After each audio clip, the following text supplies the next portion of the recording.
उघड्यावर मांस विक्री करणाऱ्यांवर होणार गुन्हे दाखल। उघड्यावर मांस विक्री होत असल्याने दुर्गंधी निर्माण होते व धूळ माशा बसून नागरिकांच्या आरोग्यावरही दुष्परिणाम। 4 पथकांच्या माध्यमातून होणार कारवाई। चंद्रपूर राज्य रिपोर्टर। चंद्रपूर महानगरपालिकेतर्फे शहरातील उघड्यावर मांस विक्री करणाऱ्यांवर कारवाई केली जाणार असून त्यांचे साहित्य जप्त करण्याबरोबर गुन्हे सुद्धा दाखल केले जाणार आहेत। याकरिता महानगरपालिकेतर्फे झोन निहाय अतिक्रमण निर्मूलन पथके गठीत करण्यात आली असून शहरातील अतिक्रमणांवर धडक कारवाई करण्याचे आदेश मनपा आयुक्त तथा प्रशासक विपिन पालीवाल यांनी दिले आहे।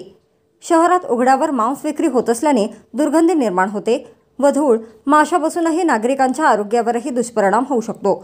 मांस विक्री केल्यानंतर घाण तेथेच टाकली जाते, त्यामुळे भटक्या कुत्र्यांचा त्रास वाढतो।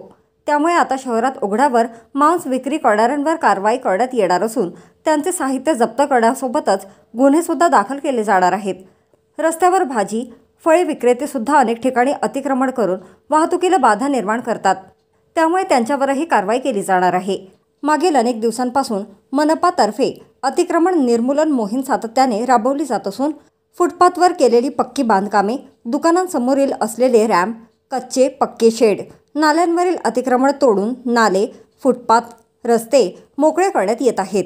याकरिता 4 अतिक्रमण निर्मूलन पथके गठीत करण्यात आली असून सहाय्यक आयुक्तांच्या माध्यमातून झोन निहाय कारवाई केली जात आहे।